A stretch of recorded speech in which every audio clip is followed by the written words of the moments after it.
रायपुर में प्रेस वार्ता की गई जिसमें वर्तमान विधायक व पूर्व मंत्री बृजमोहन अग्रवाल और सांसद सुनील सोनी उपस्थित थे।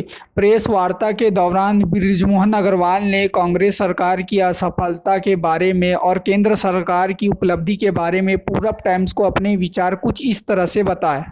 कांग्रेस तो भ्रष्टाचार की शिरोमणि है, भ्रष्टाचार की सरगना है, सीनाजोरी करने वाले लोग हैं। भ्रष्टाचार के आरोप लग रहे हैं, हजारों करोड़ के आरोप लग रहे हैं।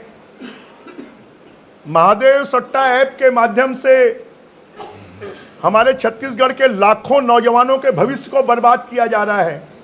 पीएससी के भ्रष्टाचार के नाम से हमारा जो युवा है वो हताशा और निराशा में डूबा हुआ है। उनके माता पिता जमीन बेचकर, गहने बेचकर, पेट काटकर अपने बच्चों की कोचिंग कराते हैं और सपने देखते हैं कि मेरा बेटा डिप्टी कलेक्टर बनेगा, मेरी बेटी तहसीलदार बनेगी, कोई जेलर बनेगा, कोई आरआई बनेगा। सबके सपनों को चकनाचूर करने वाली और सिर्फ कांग्रेस का एटीएम बनकर सोनिया जी, राहुल जी, प्रियंका जी, कांग्रेस के अध्यक्ष जी, उनको पैसा पहुंचाने के लिए छत्तीसगढ़ी और छत्तीसगढ़िया का मान मर्दन करने वाले और उनका शोषण करने वाले लोग कोई हैं तो कांग्रेस पार्टी के लोग। ये बताने की जरूरत इसलिए आन पड़ रही है कि कांग्रेस ने हमेशा आज़ादी के बाद से विभाजनकारी रास्ता अपनाया है, देश को बांटने का काम किया है, देश को जोड़ने का काम नहीं किया है। और अभी भी वो अपनी तुच्छ राजनीति के लिए और देश को बांटने का काम कर रहे हैं। कांग्रेस शुरू से ही तुष्टीकरण की राजनीति करती रही है, लोगों को जातियों में बांटती रही है, लोगों को धर्म में बांटती रही है और जातिगत जनगणना से उनको छत्तीसगढ़ और हिंदुस्तान के विकास से कोई मतलब नहीं है, यहाँ की गरीबी से कोई मतलब नहीं है। मोदी जी गरीबों के कल्याण के लिए, गरीबों के विकास के लिए अगर प्रधानमंत्री आवास मिल रहे हैं तो आर्थिक रूप से कमजोर किसी भी जाति का व्यक्ति हो उसको मिल रहे हैं। अगर आयुष्मान कार्ड का फायदा मिल रहा है तो जो गरीब हैं उनको फायदा मिल रहा है, किसी भी जाति का हो। अगर नल लग रहे हैं तो सब लोगों के घर में लग रहे हैं। तो इस देश की सबसे बड़ी समस्या अगर कोई है तो वो गरीबी है और गरीबों का जीवन स्तर, क्योंकि कांग्रेस ने कभी पिछले 60 सालों में गरीबों के जीवन को ऊंचा उठाने के लिए काम नहीं किया। जब मोदी जी गरीबों के जीवन को ऊंचा उठाने के लिए काम कर रहे हैं तो इनको जातिगत जनगणना याद आ रही है। नहीं, मैं रामसुंदर दास जी का बहुत सम्मान करता हूं, उनको कांग्रेस ने कैंडिडेट बनाया है, उसका मैं स्वागत करता हूं। परंतु एक ऐसा व्यक्तित्व जिनका सभी लोग सम्मान करते हैं, 1 साल तक उनको अंधेरे में रखा गया और उनको कहा गया कि आप जांजगीर चांपा से तैयारी करिए और 1 साल तक वो तैयारी करते रहे और अचानक उनको कह दिया गया कि आप रायपुर दक्षिण से लड़िए। ये तो उनके साथ में धोखा है, उनके साथ में अन्याय है। और कांग्रेस ऐसे ही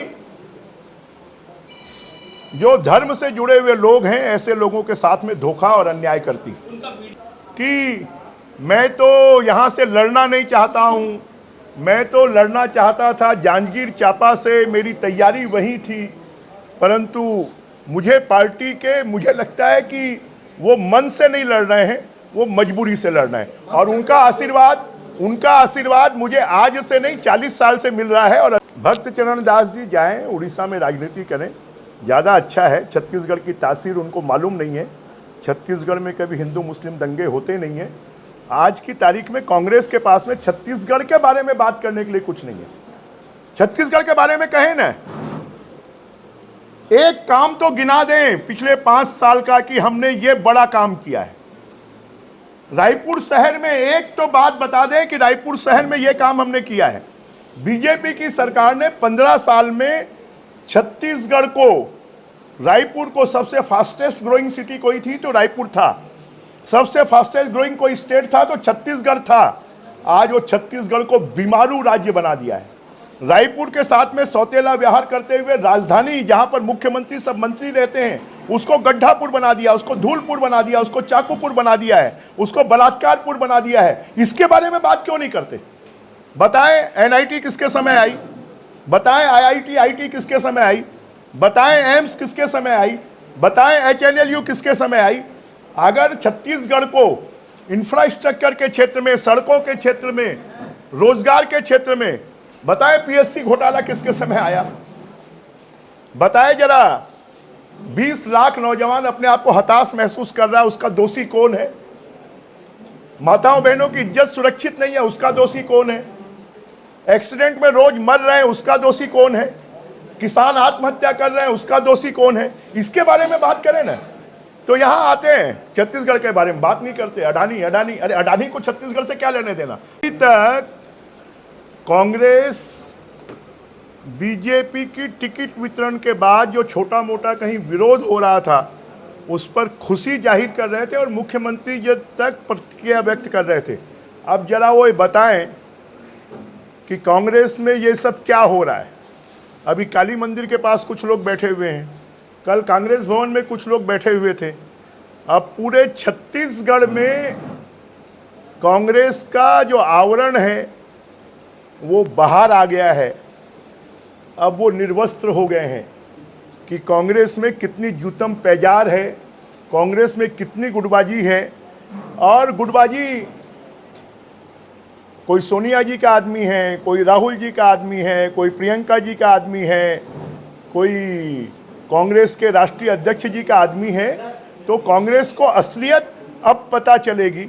और इसलिए मैं पहले दिन से कह रहा हूं कि पूरे छत्तीसगढ़ में भारतीय जनता पार्टी के पक्ष में एक हवा बनी है और टिकट वितरण के बाद अब वो आंधी चलेगी और कांग्रेस के पंजे को उखाड़ कर फेंकेगी और कमल को खिलाएगी। आंध्रा की सरकार ने ईडी को महादेव ऐप को सौंप दिया था, तो छत्तीसगढ़ की सरकार ने क्यों नहीं सौंपा।